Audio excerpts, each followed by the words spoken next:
그러니까 거꾸로 투자하는 쇼킹 부동산입니다. 오늘은 2월 8일 멤버십 영상을 공개합니다. 영상 주제는 외벌이 가구를 위한 소액 투자 내 집 마련 방법인데요. 현실적으로 대다수를 차지하는 저자본, 저소득 가구를 위한 방법을 소개해 드렸습니다. 오늘 영상 보시면 큰 도움이 되실 겁니다. 결론부터 미리 말씀을 드리면요. 무엇인가 시도를 하지 않으면 아무것도 바뀌지 않는다는 겁니다. 자, 쇼킹 부동산 멤버십은 주 3회 전용 영상이 올라가게 됩니다. 내 집 마련과 투자 모든 것을 다루고 있습니다. 다른 인생을 원하시는 분들께 적극 추천드립니다. 네이버 프리미엄 콘텐츠에서도 확인하실 수 있습니다. 자, 얼마 전에 상담을 신청하신 분이 저한테 하소연을 하시더라고요. 우리 같은 부분은 포기해야 되나요? 자, 그래서 저희가 너무 좀 자산과 소득이 많은 분들한테 포커스를 맞췄다는 생각에 대다수를 차지하는 가정의 투자 접근법에 대해서 좀 말씀을 드리겠습니다. 자, 아시다시피 부동산 투자의 기본은요, 자본금이 많을수록 고정소득이 높을수록 훨씬 많은 기회가 생깁니다. 그래서 부동산에서는요, 기본적으로 맞벌이 가구가 유리한 것이 사실이에요. 자, 그럼 고소득 외벌이 가구 말고 현실적인 대부분의 외벌이 가구들은 어떨까요? 자, 이런 케이스가 많습니다. 남편은 중소기업이나 중견기업에 재직해요. 아내는 계약직이나 프리랜서 소규모 사업장에 근무를 합니다. 자, 그리고 결혼하자마자 애가 생겨서 출산 전에 사직을 해요. 그 다음에 육아에 전념을 하죠. 왜? 양가 부모님이 도와주기 어려운 환경, 딱히 도와줄 생각도 안 보이셨거든요. 그래서 남편은 열심히 일하고 아내도 정말 아끼는데 월 50만원 저축도 쉽지가 않더라. 결혼할 때 1억으로 시작했는데 5년 지나도 1억 3천만원이네. 이러다가 평생 빌라 못 벗어나는 게 아닐까? 그분의 사연이었어요. 자, 그럼 대다수를 차지하는 이런 사람들, 이런 가구들은 어떻게 해야 될까요? 간단합니다. 일단 질러야 됩니다. 그래야 벗어날 수 있는 거예요. 자, 무엇을 질러야 되나요? 시간이 지나면 가치가 크게 올라가는 자산을 지르시면 돼요.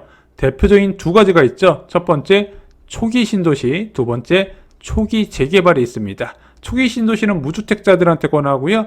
초기 재개발은 빌라 같은 걸 갖고 계시는 유주택자분들께 추천을 드립니다. 자, 초기 신도시를 잡아야 되는 이유는요. 신도시는 시간이 갈수록 발전하기 때문입니다. 처음에 신도시 완공되면 뭐부터 들어와요? 아파트부터 들어가죠. 진짜 공사장 한복판에 아파트 단지면 뚝 하고 들어가요. 너무 불편합니다. 그 다음에 상가가 들어오고 한동안 공실로 있다가 여기에 프랜차이즈, 학원 등이 막 채워지면서 살기 좋아집니다. 그렇게 살기 좋아진다고 했는데 코스트코가 들어오네, 스타필드가 들어오네, 이마트가 들어오네, 대형 쇼핑센터가 들어오면서 더욱더 선호도가 높아지고요. 지하철 개통되고 기업이 입주하면서 가치는 점점 급등하게 됩니다. 그런데 이런 미래의 발전할 신도시 저렴한 분양가로 공급하죠. 그래서 언제나 신도시는 불패신화예요. 근데 어떤 신도시를 잡아야 된다? 최소 1만호 되어야 초등학교, 중학교, 고등학교가 다 들어오고요. 가능하면 3만호 이상을 잡으시는 것을 추천드립니다. 그래서 현재 여러분들이 고려하셔야 되는 곳은 검단과 동탄이죠.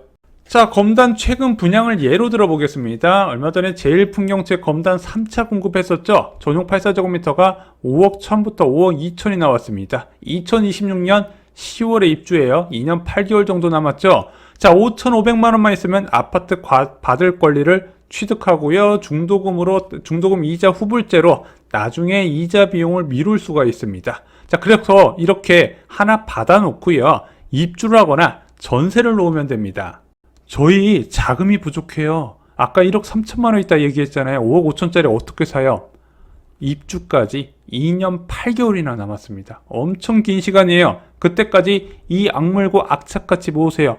아까 아끼고 아껴도 50만 원밖에 못 모은다고 말씀드렸는데요. 원래 지르고 맞벌이 하는 겁니다. 그래서 여러분들 내 집 마련 한다. 그래서 맞벌이 해야 될 것 같으면 양가 부모님이 도와주실 거예요. 자, 그러면 나는 일할 데가 없어요. 나 이제 아무도 안 써줄 거예요. 여러분들의 의지만 있으면요, 일할 곳은 널려 있습니다. 하다못해 쿠팡 물류센터 가면요, 여러분들 원하는 시간에 정해서 일할 수 있고요. 셔틀버스로 타고 가시면 되고요. 거기 가면 밥도 잘 줍니다. 3기 신도시도 당연히 괜찮습니다. 얼마 전에 공급됐던 나눔형 사전청약 기억나시죠? 왕숙하고 고양 창릉. 경쟁률이 낮지는 않았습니다. 제가 볼 때는 저소득층한테 최고의 정책인데, 여러분들이 이거 넣으시면 좋긴 한데, 그래도 기왕이면 일반형을 추천드리고 싶어요. 자, 뉴홈 일반형은 일반적인 공공분양이죠. 이거 최근에 뉴홈 일반형 분양이 아마 9월엔가 나왔었어요. 남양주 진접 2지구, 구리갈매 역세권지구, 인천 계양 A6 블럭에서 나왔습니다. 자, 그래서 분양가를 보면은 남양주 진접 2지구는 59타입이 3억 5천만 원에 나왔어요. 자, 이게 3억 5천만 원이잖아요. 이 입주하면 얼마 정도 할까요? 여기 4호선하고 9호선 환승역 역세권이거든요. 최하 5억 있을 거, 5억 이상 될 겁니다. 자, 구리갈매 역세권 4억 5천만 원 거저죠. 인천 계양지구 5억 2천만 원에 나왔습니다. 정말로 싸죠. 84 타입인데 59 타입은 3억 8천만 원입니다. 이런 거 잡으시면 돼요. 입주까지 오래 걸리는데요. 더 좋아요. 어차피 자금도 부족하잖아요. 오래 걸려서 설령 분양가 올라간다 하더라도 공공분양을 굉장히 억제하거든요.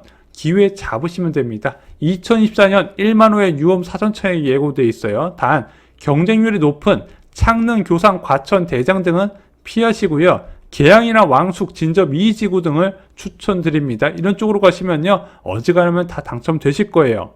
두 번째 방법은 초기 재개발입니다. 내가 어릴 때 멋모르고 빌라 하나 사놨다가 그게 애물단지가 됐어요. 그래서 처약에 못 넣어요. 그런 분들은 이런 초기 재개발을 노리시면 됩니다. 일반적으로 조합 설립 인가 이전 단계를 초기 단계로 하거든요. 이렇게 초기 단계로 갈수록 투자금은 적게 들어요. 그런데 불확실성은 크죠. 그래서 이 초기 재개발 투자는요. 그 불확실성에 투자하는 거라 보시면 될 것 같습니다. 10년 뒤에 한꺼번에 보상받는다. 이렇게 접근하시면 편하실 것 같아요. 소액 재개발 투자의 핵심은 간단합니다. 25평 입주권을 노리고 일단 조합원 지위를 얻는 거예요. 조합원 지위를 얻으면 뭐가 유리한가요? 저렴하게 분양받을 수 있죠. 조합원 분양가로. 산성구역의 조합원 분양가하고 일반 분양가 볼게요. 자, 59 타입 조합원 분양가는 4억 5천만 원인데 일반 분양가가 9억 1천만 원에 예고되어 있습니다. 절반 수준이죠. 그래서 일단 조합원 지위를 얻으면은요, 나중에 이 25평을 저렴하게 살 수 있는 권리를 얻게 되는 거예요. 근데 요즘 주의하셔야 되는 게 재개발이 이런데 요즘 재건축이 있잖아요.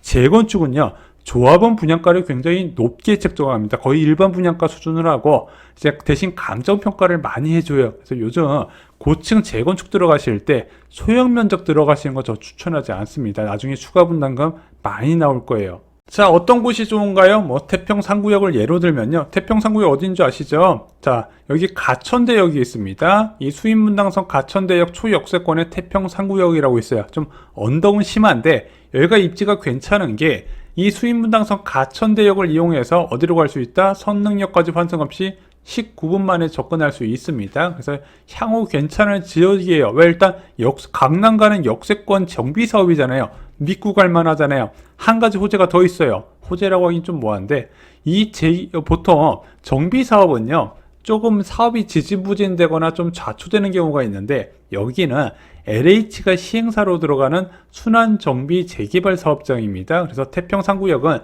2847세대를 목표로 지금 주민대표회의가 승인되어 있고 시공사 선정을 앞두고 있어요. 근데 이렇게 LH가 시행하면은 사업 시행 인가하고 관리 처분 단계가 굉장히 빠릅니다. 그래서 여기는 저희가 성남 재개발을 좀 많이 추천드리는 편이에요. 그럼 태평 3구역에 투자할 때 얼마나 필요한가요? 한 매물을 봤더니요, 다세대 주택이 있어요. 매매 가격이 4억 5천만 원이고 전세 가격이 1억 3천만 원입니다. 그럼 투자금이 3억 2천만 원이나 필요하잖아. 근데 대출하면은 2억 중반까지 줄일 수가 있다고 합니다. 그래서 1억대 접근도 가능해요. 게다가 요즘 정비사업장의 투자 수요가 많이 줄었거든요. 급매가 늘어났습니다. 이런 겨울철에 가셔서 협상하시면 수천만 원 더 깎을 수도 있어요. 자, 도안 중2구역도 한번 살펴볼게요. 지금 도안 중1구역이 아마 올해 상반기 때 분양을 예정하고 있는데 주상복합이에요. 그 옆에 똑같은 형태로 도안 중2구역이 들어옵니다. 이 도안 중2구역은 이제 단대 오거리역 초역세권이죠. 일단은 8호선이면 강남 접근하기도 좋고 나중에 판교 접근하기도 좋은데 역세권이에요. 그리고 입지는 좋다는 겁니다. 자, 조합 설립 인가도 끝났어요. 조합 설립 인가가 끝났다는 건 이제 사업이 중반 단계, 빠그라질 단계는 없다는 거죠. 자, 여기 소액 투자 매물이 있습니다. 매매호가 2억 3천만 원이에요. 근린생활시설입니다. 대지 지분이 2평밖에 안 돼요. 근데 아까 말씀드렸죠. 일단은 조합원 지위를 받으시라고, 조합에 발을 담그시라고. 야, 그럼 2억 3천만 원이나 있어야 되는데요. 자, 이거는 어떻게 가야 된다? 이제 부동산에 가셔서 대출을 소개해 줄 수 있는지 물어보시고요. 그게 안 된다면 이 매물 정보를 그동안 이제 그대로 이제 부동산 스터디에 가시면은 이제 대출 상담사들 모여 있는 게시판 있거든요. 거기에 물어보셔서 조금이라도 대출을 받을 수 있는지 알아보시면 됩니다. 그렇게 투자금을 줄여야 돼요. 자, 광명 뉴타운 소액 투자는 없나요? 있습니다. 8구역이 있어요. 이 8구역이 얼마 전에 도심 공공주택 복합사업, 흔히 말하는 3080 플러스에서 해제가 됐습니다. 주민들이 야, 우리 공공사업으로 안 하고 민간사업으로 추진한다 해가지고 열심히 지금 동의받고 있을 거예요. 자, 광명 8구역 같은 경우는 광명 사거리역에서 한 6분에서 7분 정도 거리로 입지도 괜찮습니다. 지금 이 위쪽으로 입주가 많이 진행되면은 주변 환경도 싹 바꿔질 거예요. 그래서 광명 사거리역 주변으로 부촌이 될 거라고 말씀드렸죠. 그 입지기 때문에 입지 하나는 저는 뭐 문제 없다고 생각합니다. 자, 광명 8구역 매물이 뭐가 있을까요? 하나 살펴볼게요. 자, 전용 면적 17평, 대지집은 6.9평짜리가 있습니다. 얘가 매매 가격이 3억 8천만 원인데 전세 보증금이 2억 8천만 원이에요. 갭이 1억 원이죠.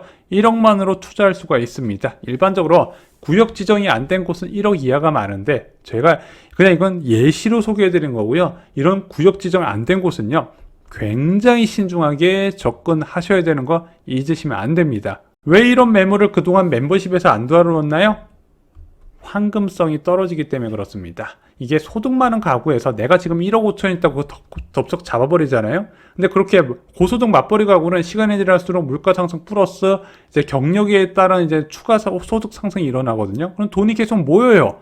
돈이 계속 모여서 야, 이거 팔고 다른 것으로 갈아타 볼까 하면 안 돼요. 왜? 황금성이 떨어지기 때문에. 그래서 자금 여유가 있다면 황금성을 보고 접근하는 게 맞아요. 근데 아까 말씀드렸다시피 자금 여유가 없다면 미래 이익을 보고 접근하는 게 맞는데 방금 드린 매물들 한번 살펴보실 필요가 있다는 거죠. 이 매물을 사라는 게 아니라 이런 식으로 여러분들이 방안을 찾아보시면 기회가 있다는 겁니다. 자, 결론입니다. 지금 평범한 삶을 바꾸고 싶다면요, 두 가지 방법이 있어요. 신도시 청약을 받으세요. 불평불만 하지 마세요. 일단 신도시, 대형 신도시면 받고 고민하시기 바랍니다. 그리고 내가 지금 집이 있다면요, 그리고 이 평범한 삶을 바꾸고 싶다면 초기 재개발에 투자하시기 바랍니다. 소액 투자 매물 주기적으로 다루겠습니다. 멤버십 가족 여러분, 즐거운 설날 보내시기 바랍니다. 특히 남성분들 안전운전 하시고요. 저희는 13일에 다시 한번 인사드리겠습니다. 새해 복 많이 받으세요.